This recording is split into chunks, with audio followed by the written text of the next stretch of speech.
नमस्कार। दिन भर की बड़ी खबरों के विश्लेषण के कार्यक्रम सुनिए सच में आपका स्वागत है। मैं हूं मुकेश कुमार। तो दोस्तों, शुरू करते हैं आज का सुनिए सच। आज की खास खबरों पर नजर डालते हुए मंत्रियों की गिरफ्तारी पर भड़की ममता, सीबीआई दफ्तर में टीएमसी का हंगामा, पोस्टरों से जुड़ा विवाद सुप्रीम कोर्ट पहुंचा, एफआईआर रद्द करने की अपील, गौतम गंभीर कटघरे में दिल्ली हाईकोर्ट ने कहा दवाएं इकट्ठा करना गलत, योगी सरकार के दावों को झुठला रही हैं रिपोर्टें, मरने वालों की तादाद हजारों में, भारत ने फिलिस्तीनी राष्ट्र का समर्थन किया, हिंसा के लिए दोनों पक्षों की निंदा की। खास खबरों पर नजर डालने के बाद अब वक्त है आज की बड़ी खबरों के विस्तार से विश्लेषण का। इसलिए सिलसिला शुरू करते हैं आज की सबसे अहम खबर से। कोलकाता के निजाम पैलेस स्थित केंद्रीय जांच ब्यूरो के दफ्तर पर सोमवार दोपहर तृणमूल कांग्रेस समर्थकों और केंद्रीय सुरक्षा बलों के बीच झड़पें हुई हैं। तृणमूल कांग्रेस के कार्यकर्ताओं ने सीबीआई कार्यालय के बाहर प्रदर्शन किया और उसके अधिकारियों से धक्का मुक्की भी की। सुरक्षा बल के लोगों ने उत्तेजित भीड़ को नियंत्रित करने के लिए लाठीचार्ज किया। सोमवार की सुबह सीबीआई ने पश्चिम बंगाल सरकार के 2 मंत्रियों फिरहाद हकीम और सुब्रत मुखर्जी के अलावा तृणमूल कांग्रेस के 2 विधायकों को नारद घोटाले के सिलसिले में गिरफ्तार कर लिया और निजाम पैलेस स्थित कार्यालय ले आए। इसी समय से तृणमूल कांग्रेस के लोग निजाम पैलेस पर पहुंचने लगे थे। बाद में मुख्यमंत्री ममता बनर्जी खुद भी वहां पहुंच गईं और सभी गिरफ्तार नेताओं से मिली। उन्होंने सीबीआई अधिकारियों को चुनौती देते हुए कहा कि वे उन्हें भी गिरफ्तार कर लें। इसके बाद तृणमूल कांग्रेस के समर्थक बड़ी तादाद में निजाम पैलेस पहुंचने शुरू हो गए। उनके हाथों में पार्टी के झंडे थे, वे नारे लगा रहे थे। उन्होंने पत्थरबाजी की, जिस पर वहां तैनात केंद्रीय बलों ने लाठीचार्ज भी किया। तृणमूल कांग्रेस ने कहा है कि वो सीबीआई की इस कार्रवाई के खिलाफ अदालत जाएगी। तो मामला यह है कि सीबीआई के बारे में सब जानते हैं कि वो केंद्र के हाथों की कठपुतली है। वो पिंजरे में बंद एक तोता है, जो केंद्र सरकार कहती है वो करती है। दूसरी तरफ जो वहाँ के राज्यपाल हैं जगदीप धनखड़, उनकी भूमिका भी बहुत स्पष्ट है। वो केंद्र सरकार के इशारे पर सब कर रहे हैं। ये जो पूरा मामला है, आप जानते ही हैं कि 2014 का मामला है। नारद घोटाला एक स्टिंग ऑपरेशन हुआ था, जिसमें तृणमूल कांग्रेस के कई मंत्रियों और नेताओं को रिश्वत दी गई थी अपना काम करवाने के लिए, और वो रिकॉर्ड हुआ था और वो उसका भंडाफोड़ हुआ था 2016 में। 2 साल तक ये स्टिंग ऑपरेशन पड़ा रहा, नहीं दिखाया गया, लेकिन 2016 के चुनाव के पहले इसको दिखाया गया था। तो ये स्पष्ट है कि जो नेता अभी पकड़े गए हैं वो निश्चित रूप से दागदार नेता हैं। लेकिन सवाल यहाँ पर ये उठ रहा है कि सीबीआई, केंद्र सरकार और राज्यपाल बहुत सिलेक्टिवली काम कर रहे हैं। यानी जो नेता अभी तृणमूल में हैं उनके खिलाफ तो सीबीआई बढ़ चढ़कर कार्रवाई कर रही है।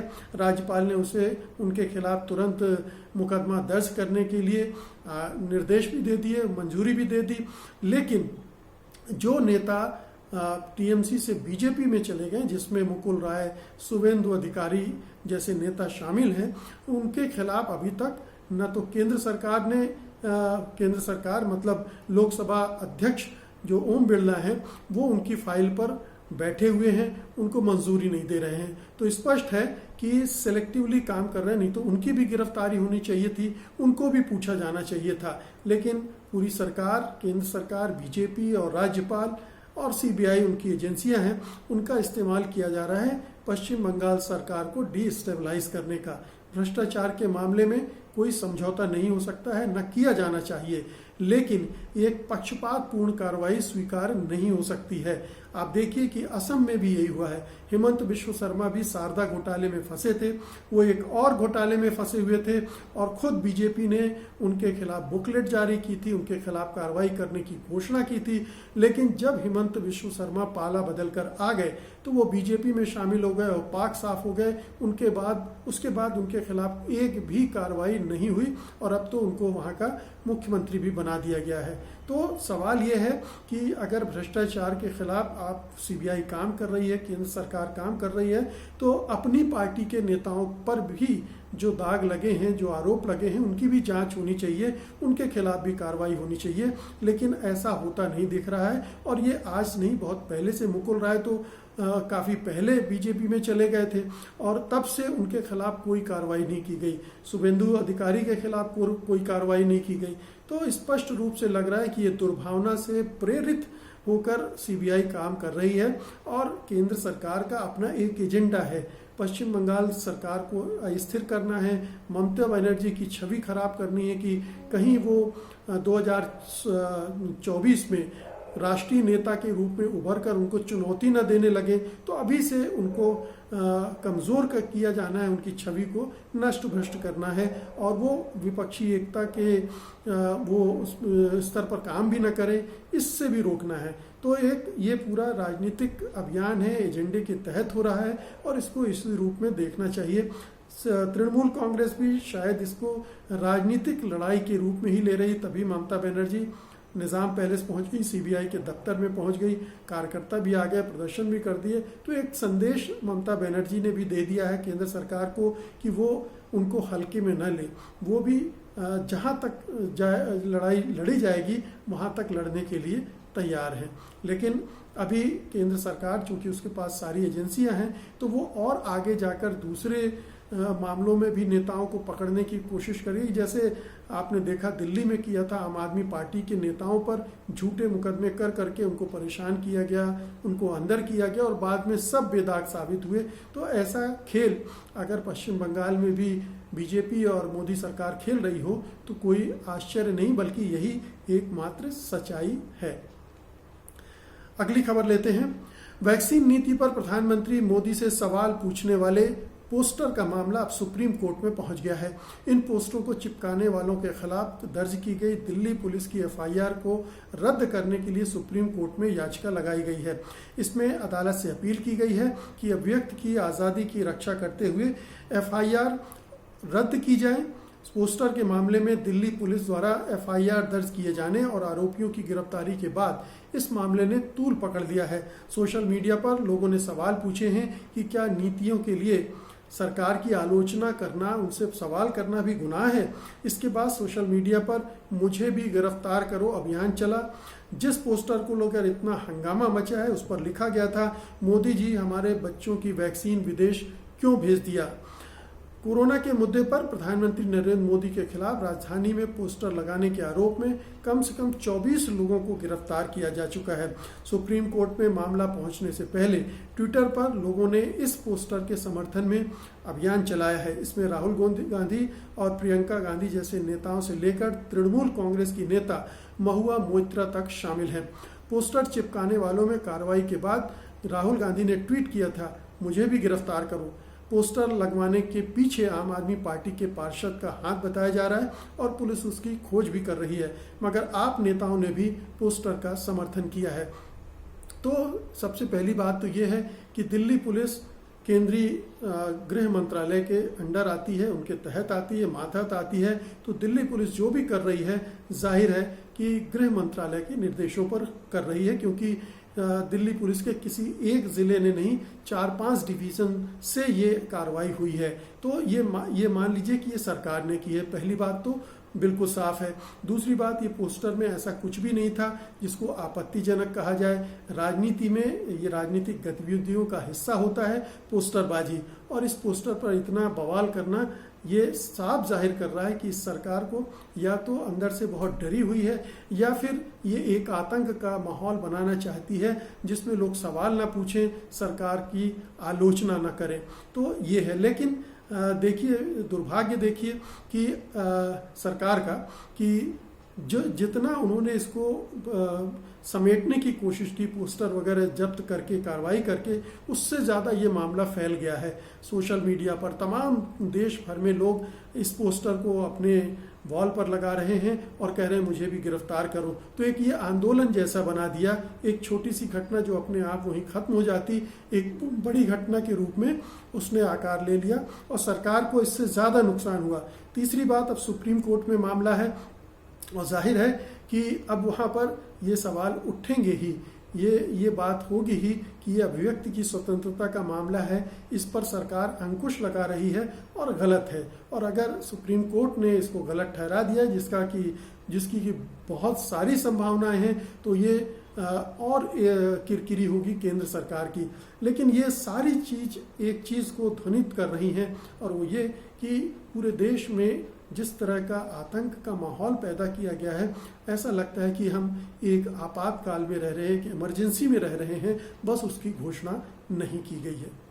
अगली खबर का रुख करते हैं।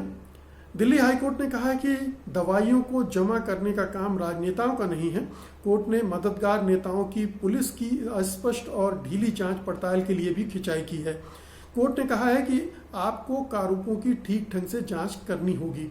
अगर कोई राजनीतिक नेता किसी दवा को मुफ्त में देने का विज्ञापन कर रहा है तो वो कहाँ से ला रहा है, क्योंकि आपूर्ति में कमी की खबरें आ रही हैं। क्या उसके पास जमाखोरी और बांटने का लाइसेंस है? आप इसके बारे में इतने सुस्त कैसे हो सकते हैं? वहीं सुनवाई के दौरान अदालत ने कहा कि ऐसा बताया गया कि दवाएं जनता की भलाई के लिए खरीदी गई हैं, न कि सियासी फायदे के लिए। इसलिए नेताओं से उम्मीद की जाती है कि वे कोविड-19 दवाओं के अपने भंडार दिल्ली सरकार के स्वास्थ्य सेवा महानिदेशालय DGHS को सौंप देंगे, ताकि सरकारी अस्पतालों में जरूरतमंदों के बीच इनका वितरण किया जा सके। हाईकोर्ट ने दिल्ली पुलिस से कहा है कि आपसे दवाइयों की जमाखोरी की उचित जांच करने की उम्मीद है। कोर्ट ने स्टेटस रिपोर्ट दाखिल करने के लिए भी कहा है। इससे पहले दिल्ली पुलिस ने हाई कोर्ट को बताया है कि श्रीनिवास बीवी सहित बीजेपी सांसद गौतम गंभीर और आम आदमी पार्टी के विधायक दिलीप पांडे लोगों की मदद कर रहे हैं, और शुरुआती जांच में सामने आया है कि इन पर लगे कोरोना की दवाइयों की कालाबाजारी और अवैध वितरण के आरोपों में सच्चाई नहीं है। तो ये पूरा मामला जो था, हाईकोर्ट में एक PIL दाखिल की गई थी। जाहिर है कि वो एक फर्जी PIL थी, गंभीर नहीं थी, और उसको हाईकोर्ट को ज़्यादा संज्ञान लेना नहीं चाहिए था। लेकिन फिर भी जांच के आदेश दिए गए, और ये मुद्दा बना कि मददगारों को क्या उत्पीड़न किया जा रहा है, क्या उनको परेशान किया जा रहा है, क्या उनको आतंकित करने की कार्रवाई पुलिस कर रही है। ये क्यों हुआ? ये क्यों होना चाहिए ऐसे माहौल में, जब इतने सारे स्वयंसेवी संगठन और लोग काम कर रहे हैं, तो इन चुनिंदा लोगों को क्यों निशाना बनाया गया उस PIL में? तो ये अपने आप में एक सवाल है। केवल नेताओं की बात क्यों हो रही? बहुत सारे संगठन हैं जो काम कर रहे थे, वो दवाओं का इंतज़ाम कर रहे थे, लोगों की मदद कर रहे थे। तो वैसे ही अगर सियासत में लोग हैं, वो भी मदद कर रहे थे, अगर कोई गलत काम नहीं कर रहे थे। लेकिन हाँ, दूसरा एक सवाल जो कोर्ट ने उठाया वो अपनी जगह वाजिब है कि इस तरह से जमाखोरी नहीं की जानी चाहिए, जैसे गौतम गंभीर ने की, जैसे देवेंद्र फडणवीस कर रहे थे, जैसे गुजरात में बीजेपी के नेता कर रहे थे। BV श्रीनिवास के बारे में अभी तक कोई ऐसी रिपोर्ट नहीं आई कि उन्होंने ऐसा कोई काम किया है, या किसी और नेता के बारे में भी नहीं आई है। बीजेपी के नेताओं ने कई जगह इस तरह के काम किए हैं, ये सामने और आ चुका है और सिद्ध भी हो चुका है। तो ये ज़रूर है कि चूंकि सरकार सप्लाई नहीं कर पा रही थी, सरकार लोगों तक नहीं पहुंच पा रही थी, और उसकी कालाबाजारी हो रही थी, और ज़रूरतमंदों को नहीं मिल रही थी, ऐसी सूरत में बहुत सारे ऐसे लोग जो हेल्प करना चाहते थे, उन्होंने खरीदी दवाइयाँ और उन तक पहुँचाई हैं। उनको जमाखोरी नहीं कहा जा सकता अगर उन्होंने उससे कोई फ़ायदा उठाने की कोशिश नहीं की है। तो इसको फ़र्क करना पड़ेगा। सरकार ने और दिल्ली पुलिस ने या देश भर की पुलिस ने कभी भी इस तरह का अभियान नहीं चलाया है कि जो कालाबाजारी कर रहे हैं इन दवाओं की, या जो लोग नकली दवाइयां बाजार में बेच रहे हैं, उनको कैसे पकड़ा जाए, उनके पर धर पकड़ का कोई अभियान नहीं चलाया है। और इसका केंद्र गुजरात है, ये भी समझ में आ गया कि वहाँ से बड़ी संख्या में जो फर्जी दवाइयाँ हैं वो मार्केट में डाली गई हैं, ये मध्य प्रदेश में पकड़ी भी गई हैं। तो जो काम करना चाहिए सरकार को, पुलिस को, वो नहीं किया जा रहा है, और नाहक में ऐसे लोगों को पकड़ा जा रहा है, परेशान किया जा रहा है जो ईमानदारी से लोगों की मदद कर रहे हैं। अगली खबर लेते हैं। उत्तर प्रदेश से लगातार शवों के गंगा में बहने या गंगा किनारे दफनाए जाने की खबरें आ रही हैं। अब उत्तर प्रदेश के प्रयागराज में गंगा किनारे स्थित श्रृंगवेरपुर धाम का एक वीडियो वायरल हो रहा है। ये वीडियो समाचार चैनल न्यूज़ 18 का है। इसमें बताया गया है कि यहाँ 6-7 फुट गड्ढे खोदकर शवों को दफनाया गया है। गड्ढों को भरकर इनके बाहर से कपड़े और लकड़ियां लगा दी गई हैं। इस वीडियो में एक स्थानीय शख्स कह रहा है कि बीते 10-15 दिनों में 4 से 5 हजार शव घाट में आ चुके हैं। हालांकि आधिकारिक रूप से इसकी कोई पुष्टि नहीं हुई है। इससे पहले दैनिक भास्कर ने अपनी एक रिपोर्ट में कहा था कि यूपी के 27 जिलों में गंगा किनारे 2000 से ज्यादा शव मिले हैं। ये शव गंगा किनारे कहीं पानी में तैरते मिले तो कहीं रेतों में दफनाए हुए। बता दें, जितनी बड़ी संख्या में शव गंगा के किनारे मिले हैं और उन्हें दफनाए जाने की संख्या कुछ स्थानीय लोगों के हवाले से सामने आ रही है, उससे यही लगता है कि इन शवों का जो आंकड़ा सरकार बता रही है वह उससे कहीं ज़्यादा है और उसे घटाकर बताया जा रहा है। तो योगी सरकार चीज़ों को ढकने में विश्वास रखती है, सच्चाई पर पर्दा डालने में विश्वास रखती है और उसकी कोशिश यही रहती है कि लोगों को पता न चले कि दरअसल हुआ हो क्या रहा है। इसलिए शमशान घाट पर वो टीन की चादरें लगवा देती है, सोशल मीडिया पर लिखने वालों को धमकाती है कि NSA लगा देंगे। तो तमाम तरह से खबरों को नियंत्रित करने की कोशिश सरकार की रहती है और वो जो खुद अपनी तरफ से आंकड़े दे रही है वो बिल्कुल सरासर फर्जी हैं। अगर आप इन मीडिया की रिपोर्टों को देखें तो समझ में आ जाएगा कि योगी सरकार आंकड़े गढ़ रही है, आंकड़े इकट्ठे नहीं कर रही है, सही आंकड़े नहीं दे रही है। तो ये झूठ जो लगातार उत्तर प्रदेश की सरकार का एक चरित्र बन गया है पिछले 4-4.5 साल में, वो यही कर रही है कि किसी तरह से खबरों को मैनेज किया जाए, लोगों को सूचनाएं सही न मिले सरकार के कामकाज के बारे में, सरकार की जो गड़बड़ियां हैं, जो सरकार की नाकामियां हैं, उनको कैसे छिपाया जाए, कैसे उनकी पर्दादारी की जाए। लेकिन अब ये जो मीडिया रिपोर्ट्स आ रही हैं ये बता रही हैं कि बड़े पैमाने पर मौत हुई है और सरकार उनको रोकने में नाकाम रही है, लोगों को बचाने में नाकाम रही है। और बचाना तो एक बात है, उनके अंतिम संस्कार की भी व्यवस्था सरकार नहीं कर पाई है। और ये जो बड़े पैमाने पर इतनी मौतें हुई हैं उसको रोकने की योगी सरकार के पास कोई तैयारी नहीं थी, ये भी बहुत साफ हो गया है। अब महाराज योगी दावा कर रहे हैं कि वो तीसरी लहर की भी तैयारी कर चुके हैं। अभी दूसरी लहर खत्म नहीं हुई है, दूसरी लहर में इतने बड़े पैमाने पर मौतें हो रही हैं, उसके बारे में बात नहीं कर रहे हैं योगी। वह बोल रहे हैं कि तीसरी लहर की हमने तैयारी कर ली है। तो इससे समझ सकते हैं आप कि किस तरह के झूठ गढ़े जा रहे हैं, किस तरह के लोगों को बरगलाया जा रहा है, गुमराह किया जा रहा है सच्चाई छिपाकर। और अब आज की अंतिम खबर लेते हैं। इजराइल और फिलिस्तीन के बीच हिंसक संघर्ष जारी है। इजराइल ने हमास द्वारा जमीन के नीचे बनाए गए सुरंगों पर हमले किए हैं, बंकरों पर हमले किए। इसके अलावा गजा पर एयर स्ट्राइक जारी है। वहीं हमास की ओर से भी इजराइल के शहरों पर रॉकेट दागे जा रहे हैं। राइटर्स के मुताबिक रविवार को इजराइल के हमले में 42 और लोगों की जानें चली गईं। इसके बाद अभी तक कुल 197 फिलिस्तीनी लोगों की मौतें हो चुकी हैं, जिसमें 58 बच्चे हैं और 34 महिलाएं हैं। 10 लोग इजराइल की ओर से भी मारे गए हैं, इनमें 2 बच्चे शामिल हैं। उधर संयुक्त राष्ट्र में भारत ने इजराइल और फिलिस्तीन के बीच जारी हिंसक लड़ाई की निंदा की है। संयुक्त राष्ट्र में भारत के दूत TS तिरुमूर्ति ने सुरक्षा परिषद की बैठक के दौरान कहा कि भारत इस हिंसा को लेकर चिंतित है और इस प्रकार की हिंसा की निंदा करता है। भारत ने हमास द्वारा इजराइल के लोगों पर दागे जा रहे रॉकेट हमलों की भी निंदा की है। इसके साथ ही तिरुमूर्ति ने कहा, भारत फलस्तीनियों की जायज मांग का समर्थन करता है और 2 राष्ट्र की नीति के जरिए समाधान को लेकर वचनबद्ध भी है। भारत ने थोड़ा सा स्पष्ट किया है अपना रुख, लेकिन उसमें साफ दिख रहा है कि उसका जो रवैया है वो इजराइल की तरफ झुका हुआ है।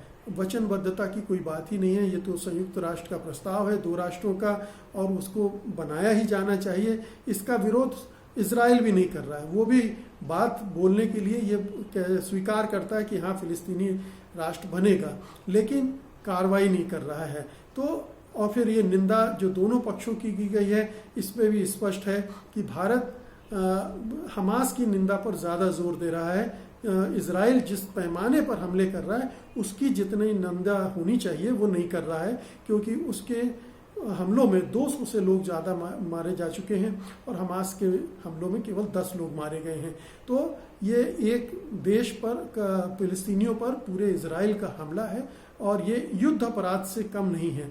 जिस तरह से इजराइल का रुख है उसके खिलाफ कार्रवाई होनी चाहिए, इसकी मांग भारत सरकार को करनी चाहिए थी, जो वो करने को तैयार नहीं है। बहुत सारे मुल्क तैयार नहीं, सब अपना अपना फ़ायदा देख रहे हैं। अरब मुल्क या मुस्लिम ममालिक जो हैं, इस्लामिक देश हैं, वो भी आपस में एकजुट नहीं हो रहे हैं, वो भी एक दूसरे पर आरोप प्रत्यारोप लगा रहे हैं। बहुत सारे देशों ने, अरब देशों ने इजराइल के साथ अपने संबंध कायम कर लिए हैं, फिर से कायम कर लिए हैं, सुधार लिए हैं।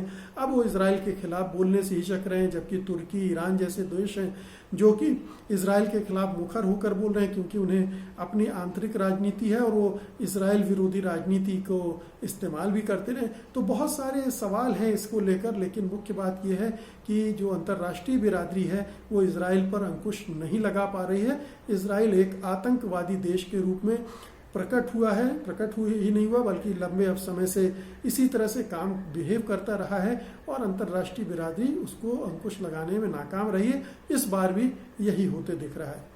तो दोस्तों, ये थी आज की खास खबरें और उनका विश्लेषण। उम्मीद है कि आप इसे पसंद करेंगे और इस वीडियो को बड़े पैमाने पर लाइक भी करेंगे और शेयर भी करेंगे।